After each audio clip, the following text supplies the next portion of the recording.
Good morning. So it is 10:30.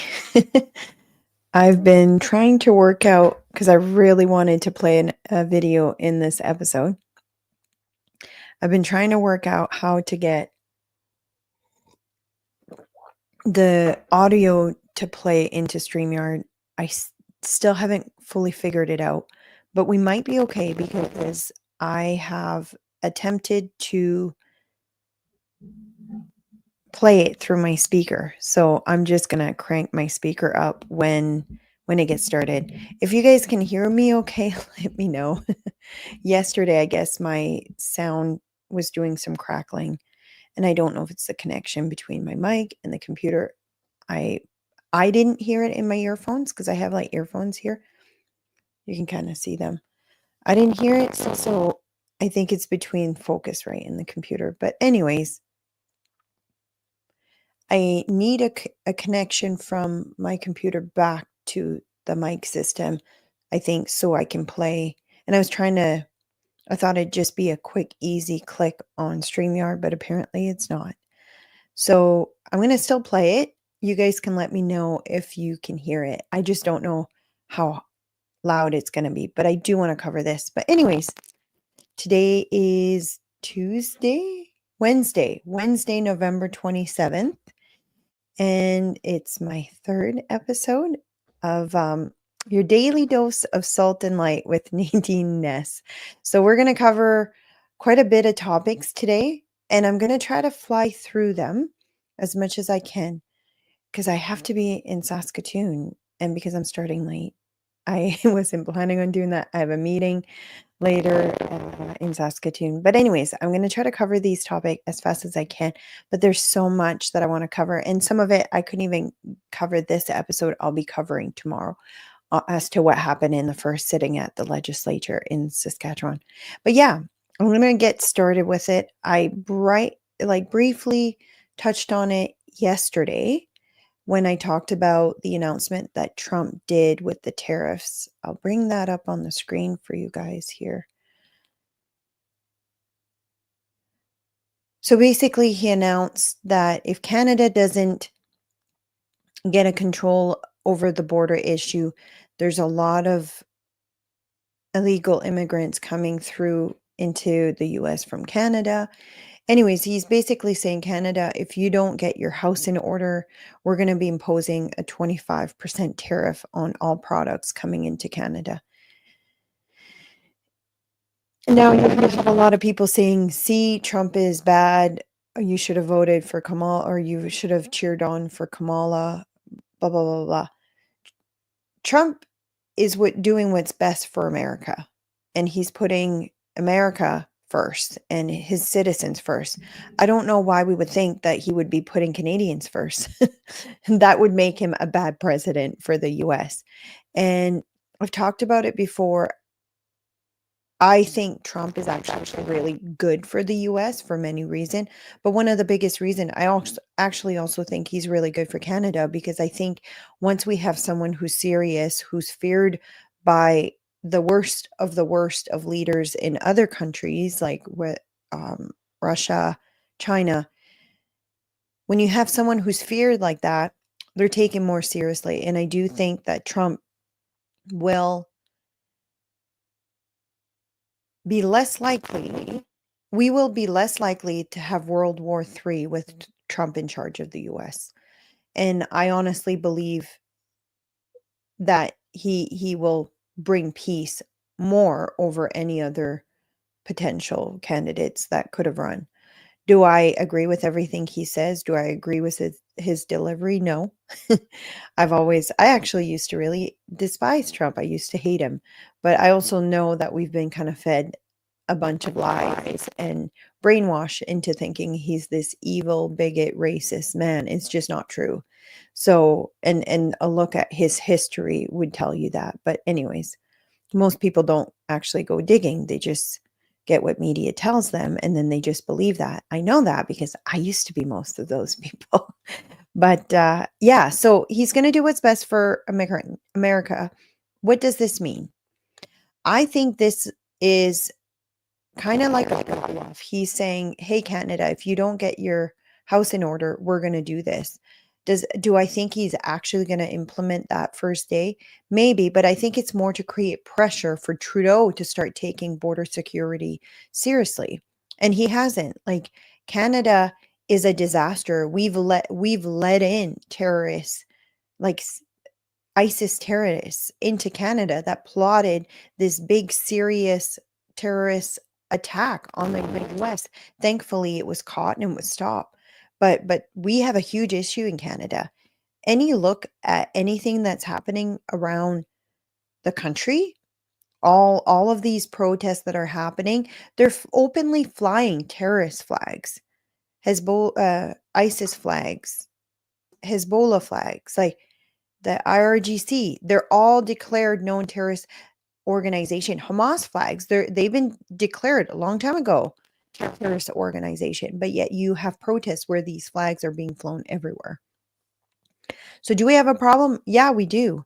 And I think Trump can see that, and he sees that as a threat to the US. So he wants Canada to take it seriously. And the only way he could potentially hurt Canada and make them take it seriously would be imposing a tariff. The US is our biggest trading partner. They're our biggest purchaser of exports than all of the other countries combined. US is our biggest trading partner. So it would be the biggest hurt or the biggest negative effect on Canada as a whole. It would halt our economy. It would I didn't think you could destroy Canada more, but this would definitely be one of those things. Anyways, there was a few people that kind of talked about what their thoughts were. I'm going to go to that a bit.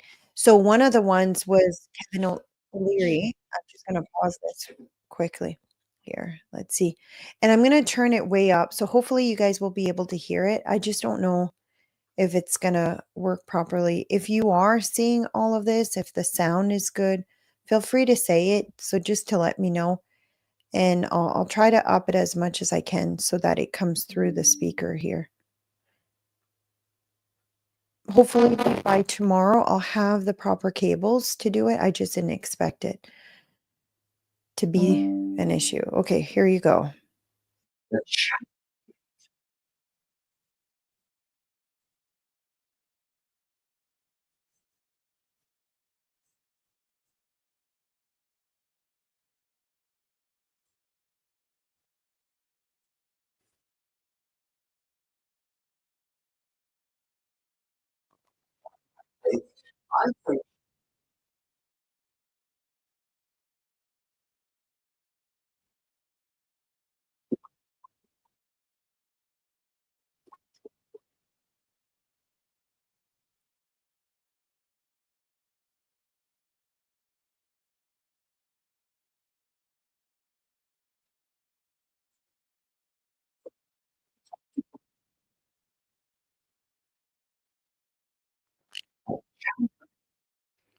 Someone said they can't hear, so you couldn't hear that video?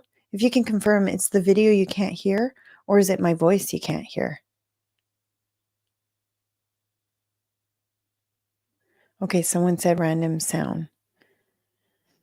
Oh, that's gonna make things difficult because I wanted to play also what Pierre was saying. So I guess maybe what I'll do, I'll cover that a bit more tomorrow. But basically, Pierre said I'll open it anyways because there might be a bit of writing here. Yeah, they don't have the writing. At least the other one you could read what was said, but I don't even know if that's big enough for you guys. Basically, Pierre said, "Oh, here's a statement." So maybe that I'll just read the statement and then hopefully I'll have the sound figured out. Okay, I cannot hear the video, but my voice sounds perfect. Okay. So I'll read his statement because that will be basically the same thing he answered to the media. When I watched the video, he basically said, Trump's going to do what's best for the US, and I'm going to do what's best for Canada. And so last night, President Trump announced that he will impose a 25% tariff on all Canadian goods exported to the US. on January 20th, his first day in office. So he's probably going to do an executive order. The impacts of these forthcoming tariffs will crush Canadian workers, their paychecks, and the economy, as two-way trade between Canada and the US states accounts for 40% of our economy. Canada needs, so that's not 40% of exports, it's 40% of our economy. So you can think oil and gas, any type of resources like lumber, like if you're in the East Coast, like I'm originally from New Brunswick, and most of our lumber, we get export things out, whether it's paper, all sorts of things, toilet paper, even construction material goes, a lot of it goes to the US. But so he says 40% of our economy, that's Canada's economy, not 40% of the exports. Canada needs a plan, and the Prime Minister does not have one. Conservatives are calling for an emergency debate in order for Parliament to address this proposed 25% US tariff on Canadian goods. The impact it will have on workers and the economy, and to question the Liberal government on their failing to establish a plan and path forward on this matter. As the proposed 25% tariff impacts all regions of the country and all sectors of the economy, this issue satisfies all requirements for an emergency debate. So he's asking, I want more than a debate. I want an election, actually. But so that was what he said in his statement. So he didn't really address what he would do, but he did in the video that I wanted to play. But maybe I'll talk a little bit more on that tomorrow. But there's a guy that said something, and I found it extremely interesting because it made me, and I said this yesterday, I think this is like a bluff. So Trump is saying this to put pressure onto on Canada to secure our borders so that they don't get the threat of the people that come through Canada into the US. So, but this guy said, I don't know who he is. I didn't do research on this guy. And I probably should have confirmed the 10% on China thing. But he says, let me understand this 10% tariff on China, with whom we have the biggest trade deficit. And while the CCP ships fentanyl, but 20% on our allies, Canada and Mexico, is the new doctrine to punish our, oh, he didn't write this very good, is the new doctrine to punish our friends, but take it easier on our economic rivals. So he makes a really good point. China, which is one of the biggest rivals of Canada, only has 10% tariffs, but now he's announcing 25%. So I don't actually think he's going to place it. And if he is, I think it's only going to be temporary to create pressure on Canada to get their house in order. And I said this yesterday, it's almost like a parent saying, go clean up your room or there's going to be consequences. And I think that's what Trump is doing. And this is what Trump does. This is what he did when he was president. This is how he's so influential across the world, because America is a superpower and he uses it for what it is. And as someone who wants a new government, who wants Pierre Poilievre elected in government, I think this is going to create pressure for that to happen even more. So I don't, it doesn't make me dislike Trump more. It makes me like him more because I think it probably means we're going to have an election sooner rather than later. So the only way that we're going to be really affected by this is if Trump just doesn't listen and really wants Canada to go down the drain furthermore, which sometimes I think it's his plan. A narcissist never goes down without a fight. They will destroy everything around them on their way down. And it wouldn't shock me if Trudeau was to just be even more brazen with this and even more attack even more just to make it worse. I don't think Trump is gonna play his game. But Kevin said, I think Trump should have a talk with Pierre Poilievre. It's funny, he calls him Pierre. He called him a different name. Anyways, it's Poilievre. So, but most people who aren't French don't know so, or in English it would be Polyev.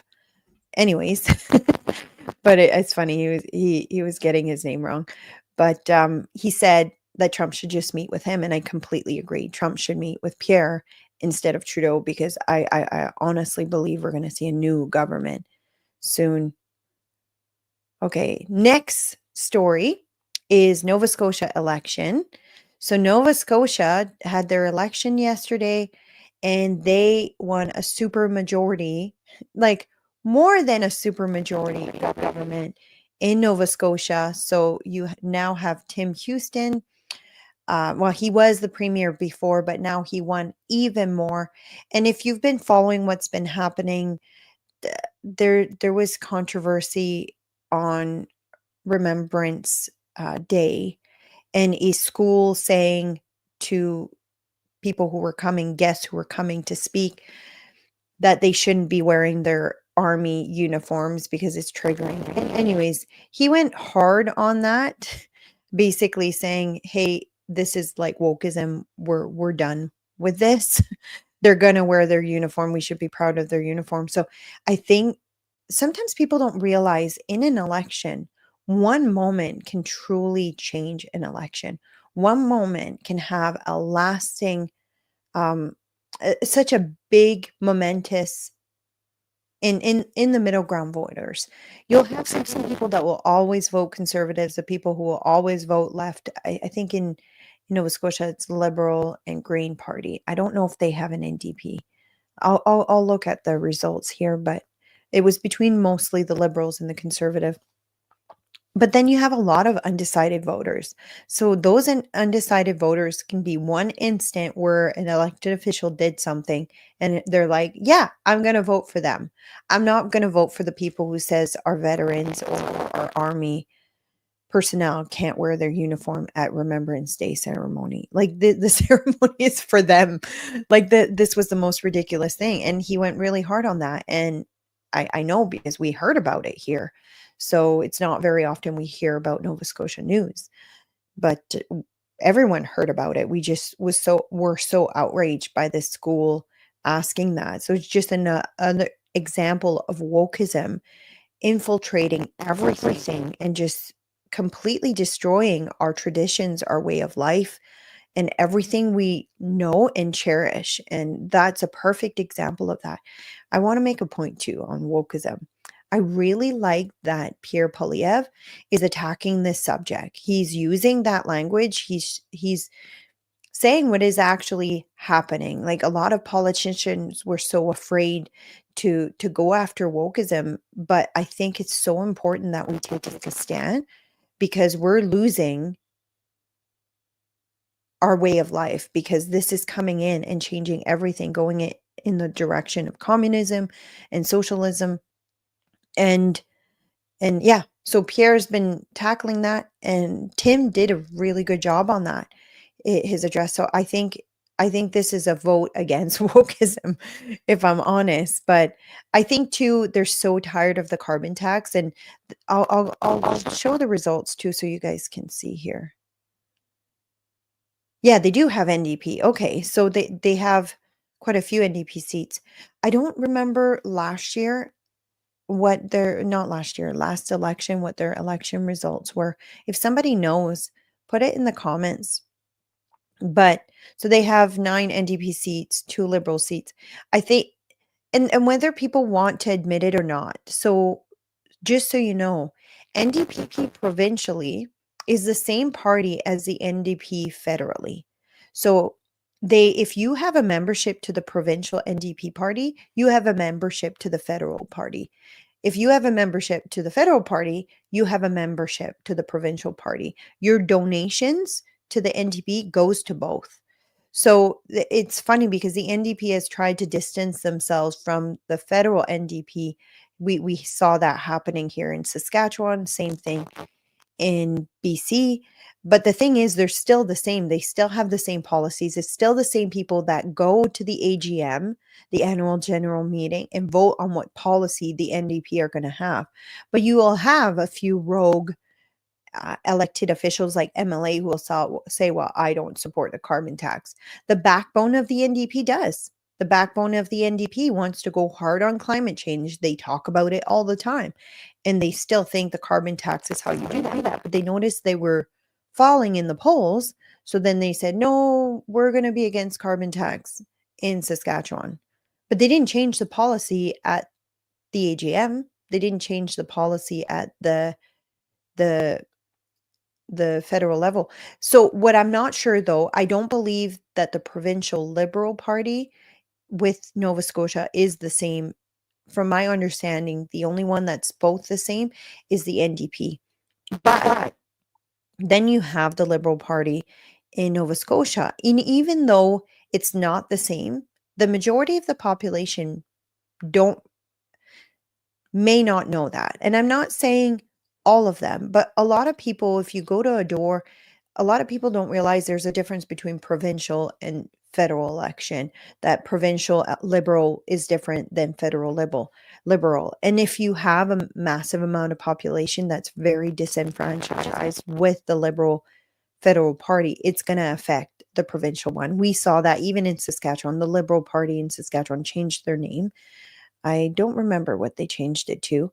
You saw that as well with the old Liberal Party in BC. So in BC, you had the BC United Party, but they used to be called the Liberal Party. So they changed their name because they used to be like the conservatives of BC, even though they weren't really conservative, but they used to be.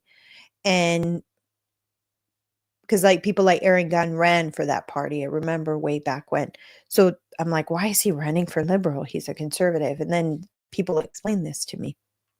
But yeah, then they changed to BC United.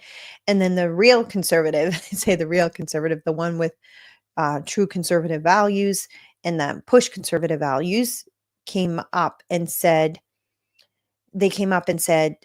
we're not going to put up with the woke stuff. They really made a hard line against the woke stuff. And then they started a new party, which the BC Conservative Party, I think. I don't know if they started a new party, took over an old one and just revamped it. But anyways, they almost won. They had a strong show.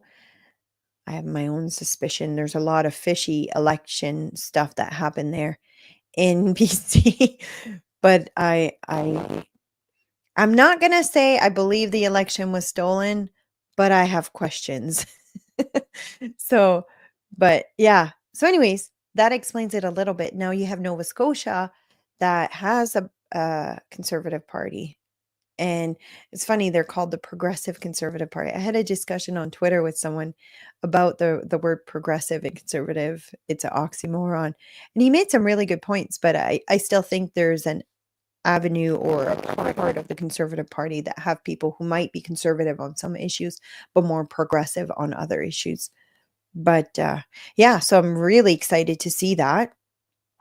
I wish that would have been the results here too in Saskatchewan, but I completely believe that's a huge failure on the Sask party and their lack of proper communication, like I've said over and over again.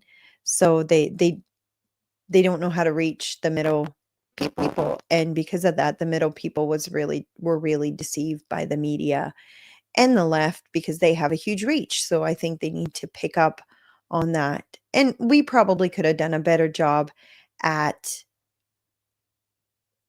helping them reach the people, but we're as an organization. So I'm the president of a nonprofit organization called Unified Grassroots. So we have, I don't even know how many members and followers now because it keeps growing and I haven't been keeping track, but it was 80,000 members and followers. So, but it's probably a lot more now.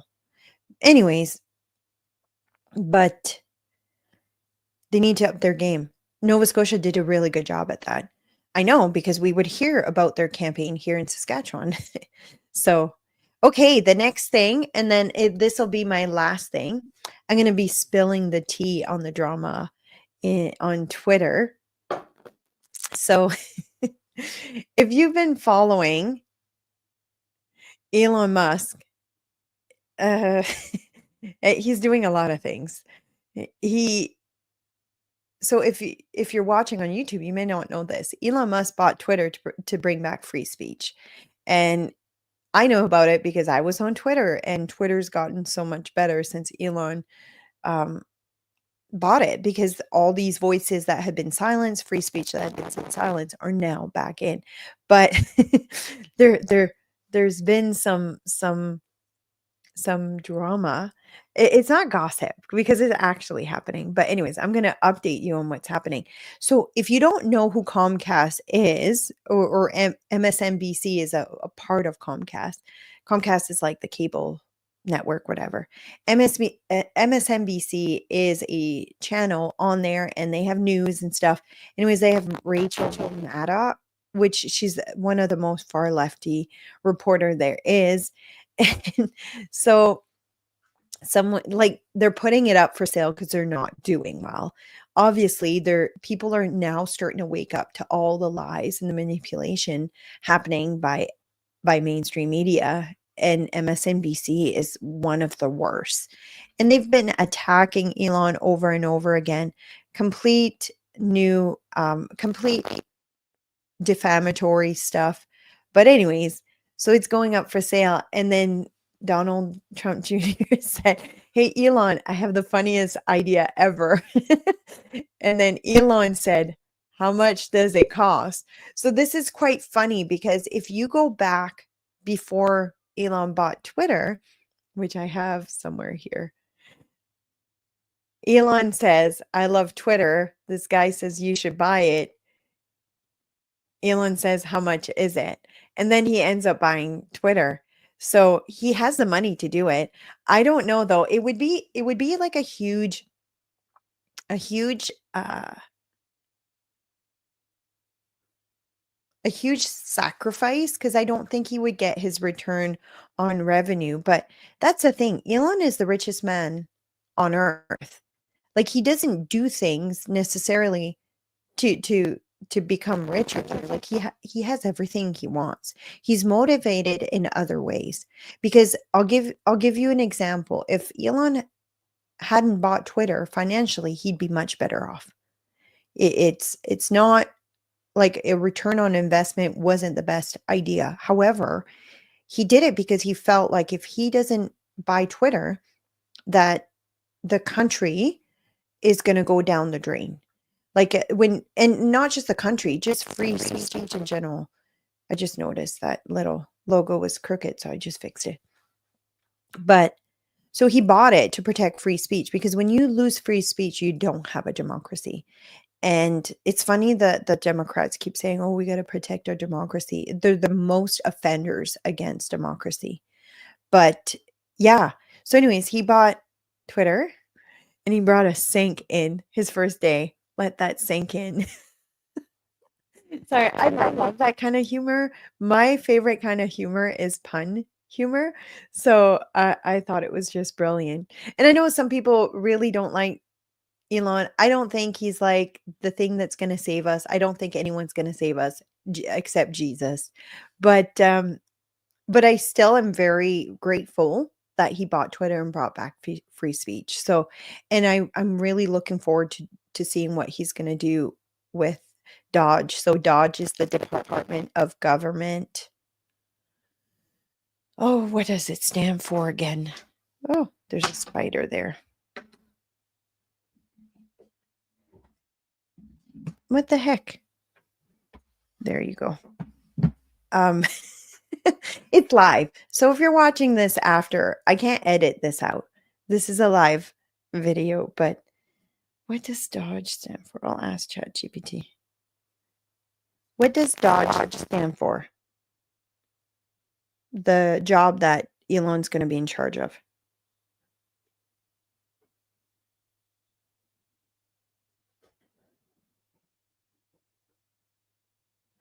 Department of Government Efficiency. Yeah, so I think, okay, thanks, Dave. I don't know if you beat me to it, but and I'm just seeing the comments a little bit later. But yeah, I think it's going to be really interesting to see what he's going to do. When some people might not know, when Elon bought Twitter, he came in, he did 18-hour nonstop.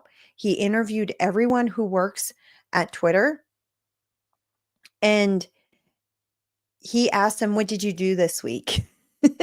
Can you imagine Elon and Vivek asking everyone who works in the government department, "What did you do this week?" And they're gonna have to account with what work or lack thereof they've done. But anyways, so yeah, that was a fun part. I'm gonna cover one last thing. Yeah, I guess there's a few things I need to cover here. Quickly, it wasn't in the comments, but I think Robbie Starbuck needs to be given a huge shout out. If you don't follow Robbie, I highly recommend you do. So Robbie, we were actually talking with him and his team about getting him to come to Saskatchewan. This would have been last year. We're trying to do a fundraiser, like a speaking event, and he was going to come, but then we just needed to come up with the capital to do it. And we were a little bit worried at the time that Canadians might not know enough who he is. So that we were worried we might not sell out because of that. So we hadn't brought him in. We might still consider it, although he's probably going to be a lot more expensive now because he's a lot more well known now. But Robbie's been kind of exposing DEI policies, like woke policies being implemented into big organizations. So he did a big expose on John Deere. The stocks went down. The buyers got really upset that John Deere had all of these woke stuff, DEI stuff into their government when that's not who their major buyers are. Anyways, they reversed that. So he did it with a whole bunch of different companies. Anyways, Walmart is the next one. He was working on an expose on their DEI policies, and Walmart got word of it that he was investigating them, and they went proactively reached out to him and said, "Hey, can we work things out?" So, and they did. They changed a lot of things. They're no longer going to participate in the HRC Woke Corporate Equity Index. So basically, these are woke stuff where they're saying you need this many people. So it's not necessarily hiring the more qualified people. And I talked about this yesterday. This idea that you're going to hire someone because of how they look, because the color of their skin, or because the gender that they are, or the community that they belong to, and not the qualifications to do the job.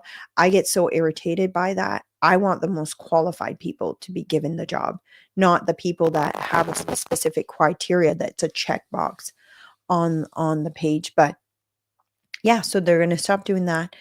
They're going to monitor the marketplace to identify, remove inappropriate sexual and transgender products marketed to children. So, like, I don't know if you guys remember way back when Target had these bathing suits, the tuck bathing suits for kids. And we will not extend racial equity centers, which was established in 2020. So they change all of these things, and proactively. So Robbie was kind of announcing that. So, and just so you know how big this is, Walmart is the biggest employer in the US, or one of the biggest employers. I think he said the biggest, but I'm pretty sure the government's probably bigger. Maybe not. I don't know. Is it the biggest? Number one employer in America with 1.6 million employees. It could be. No, I think the government's the biggest. Yeah, the government has to, because I think they're like in multitudes, double digits million. But anyways, so this is really good news. If you don't follow Robbie, he works on exposing this in many different companies. But the reason we had reached out to him, he had done a documentary, which I was really interested in talking about it with him. Robbie. I think it was called the War on Children? I should know this off the top of my head. Yeah, The War on Children. So that was released in 2024. So, and it exposes the battle for control of the next generation minds. So it was basically exposing how our children are being indoctrinated into woke culture. But, and yeah, it talks about their battle plan being used to control the future. And I watched it and it was phenomenal. So if you haven't seen it, The War on Children. But yeah, so that's the one really good thing. Now the next thing I want to talk to you guys about is s- something that I almost cried tears of joy last night when I saw this. So Donald Trump just announced who he's going to put as the director of NIH. And Jay Bhattacharya, Bhattacharya, I think it's Jay Bhattacharya, as the new director of the NIH. So if you don't know who Jay Bhattacharya is, he was the one that did the Great Barrington Declaration. I should have, I'll see if I can bring it up here. The Great Barrington Declaration was basically um, a, a declaration that doctors and nurses and healthcare professionals, sorry, I moved away from the mic. Healthcare professionals had across the world sign basically saying we shouldn't be locking down people. We shouldn't be doing all these other different things that we're doing. It's going to end up hurting society way more. So it was basically against a lot of the mandates and said this is not how we deal with a pandemic. So his way of dealing with it was more, let's protect the more vulnerable in society and let the rest kind of live their life, and then natural immunity will come from that way. Here, I should have refreshed myself on it. The Barrington Declaration. I'm using Google, so it's probably not gonna someone said don't use Google.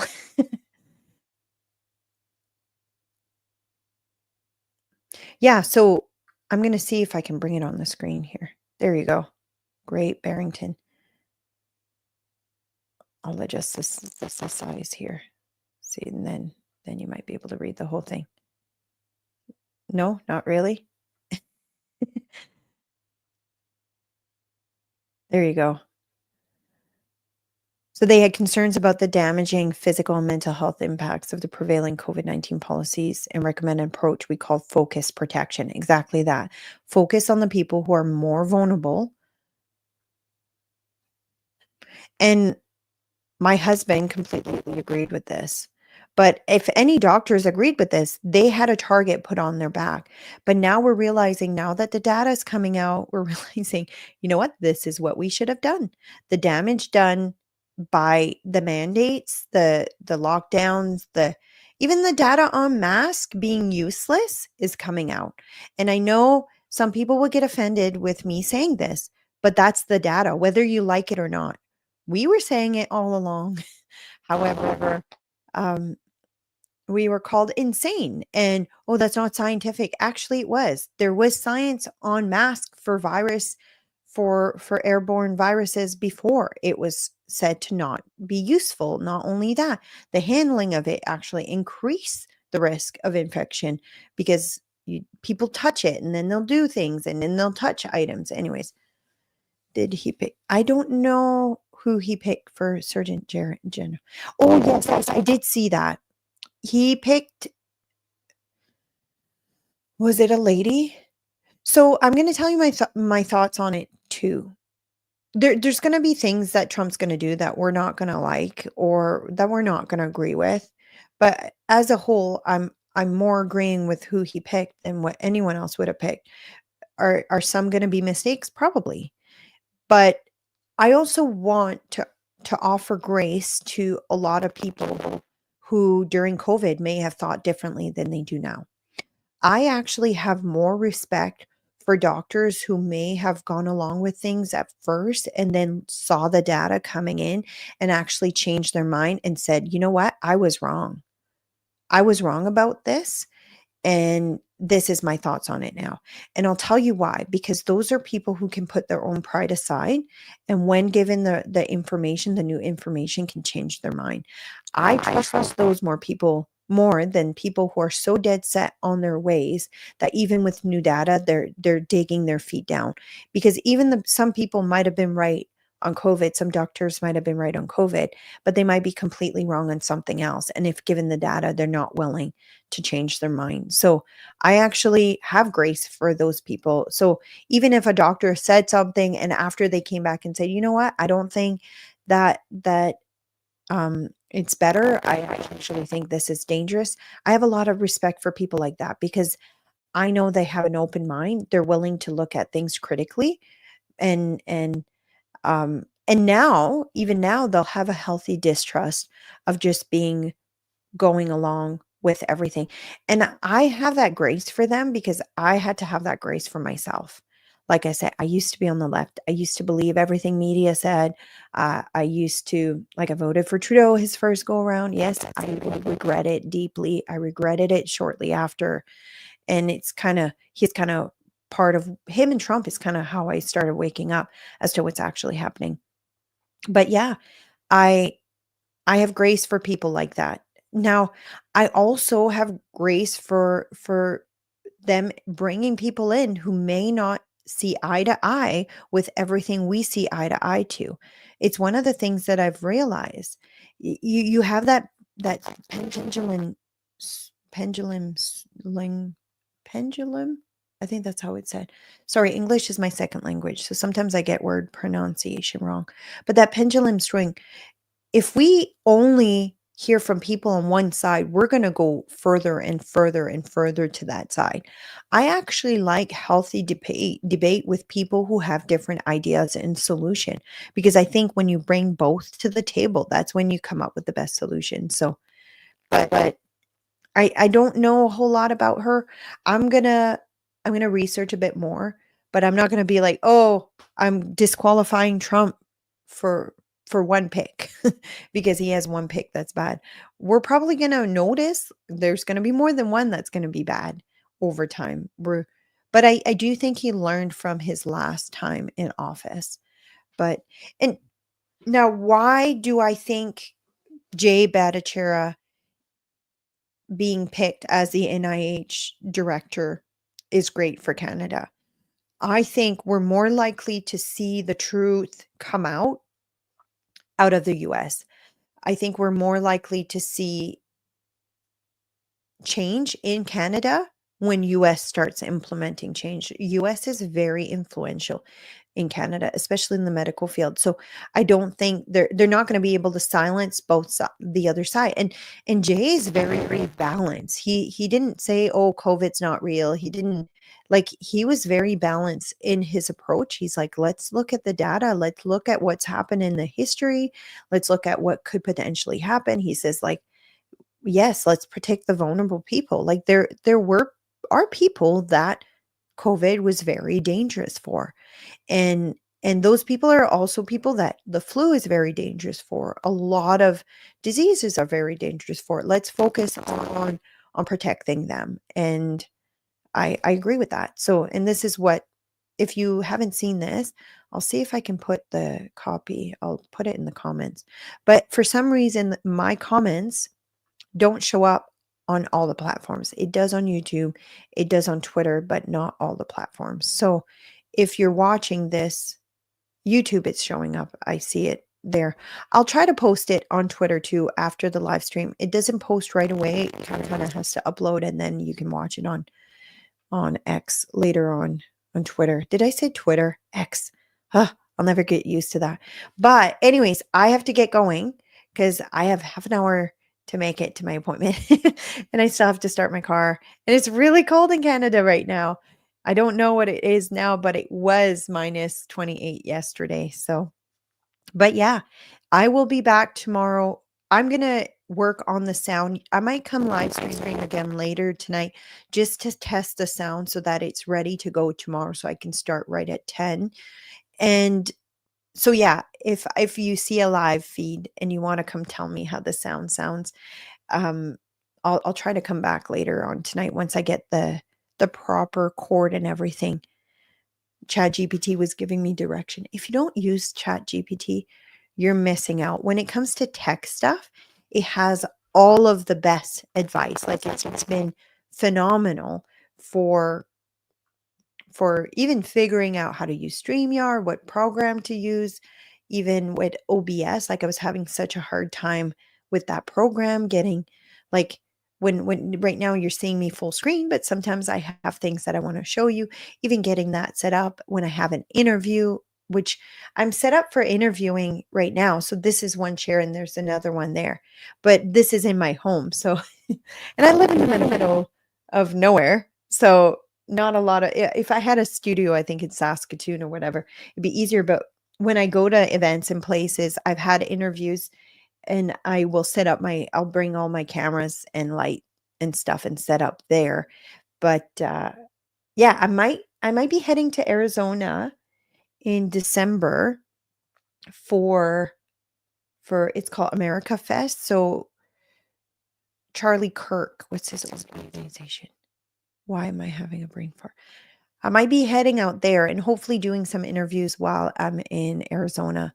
It's like a big networking conference for oh, why can't I remember what organization?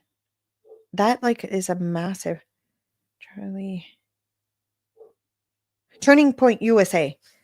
Why couldn't I remember that? Anyways, Turning Point USA is putting on this massive conference. And I think it'd be a really great opportunity to connect. And there's a lot of podcasters that are going to be there. And because I'm now going to be doing a live show daily, I think it'd be great to connect with other like-minded people who create content. So I'm hoping to go.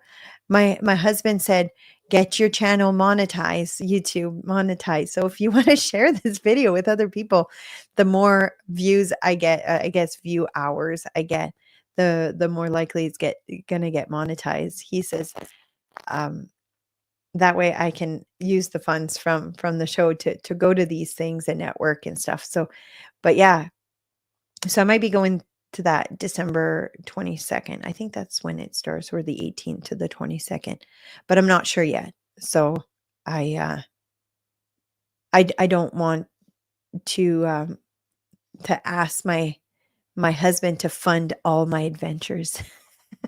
He would if I really asked him.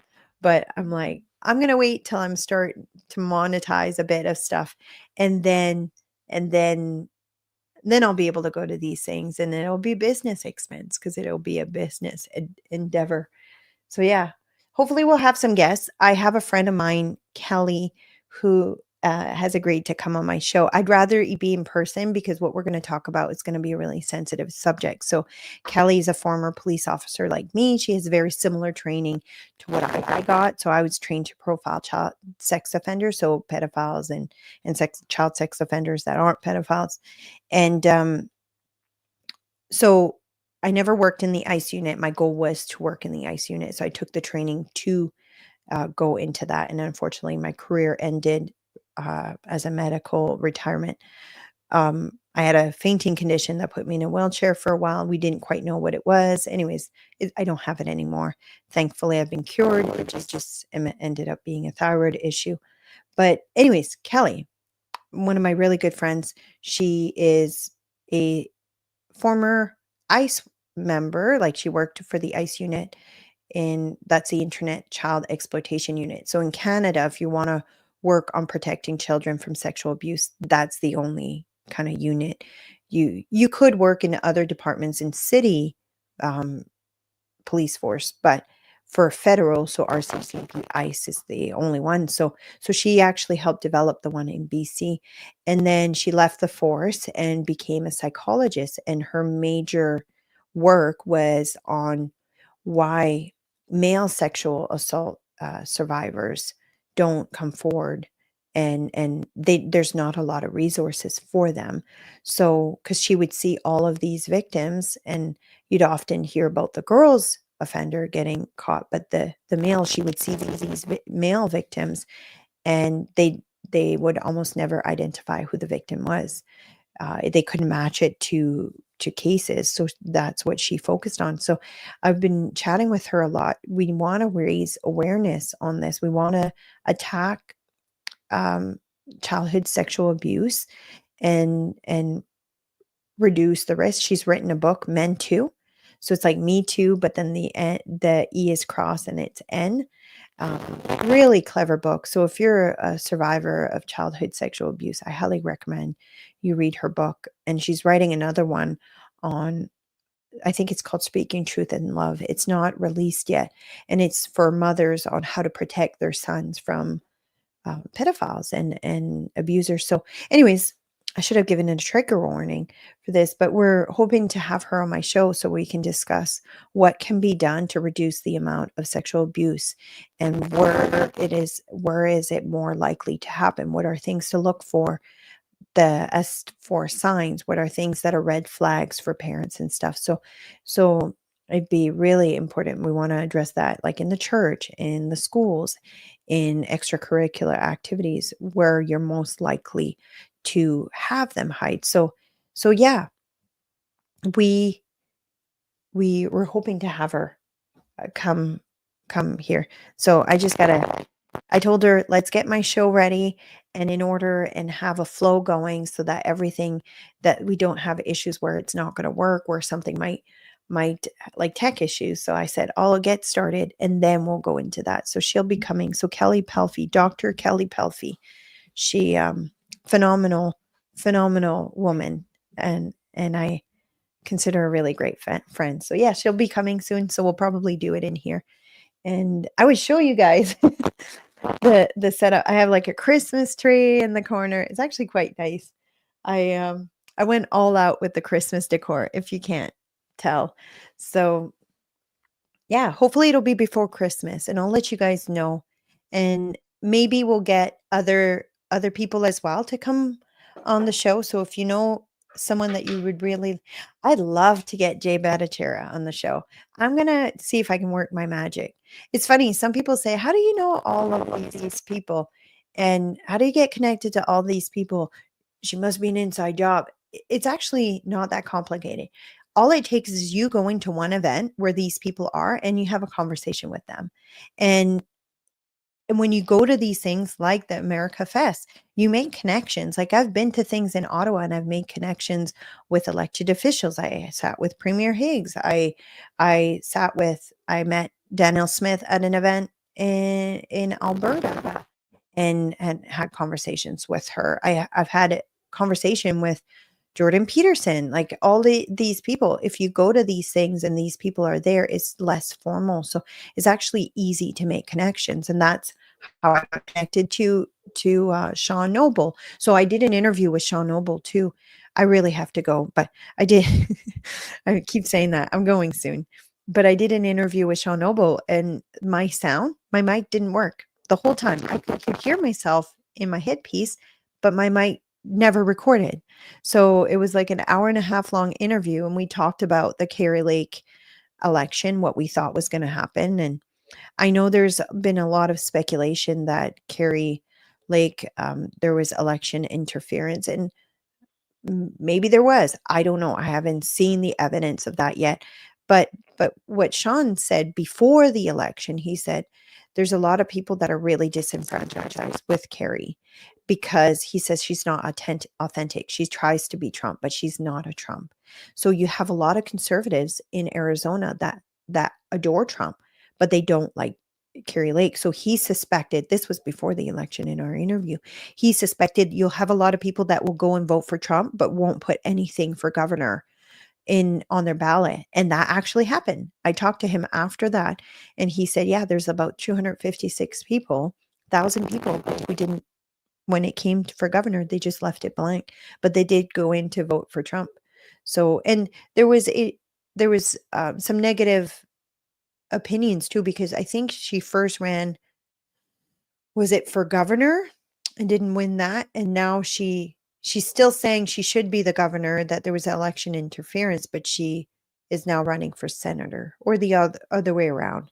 Anyways, so that rubbed off people along the wrong way. If you really think you should have been whatever she ran for the first time, then keep fighting for that. So, but yeah, that's talking more than what I was planning on talking about. But I'm going to end this live stream because I have an appointment that I have to go to that I'm now going to be at least 5 minutes late. Okay, see you guys.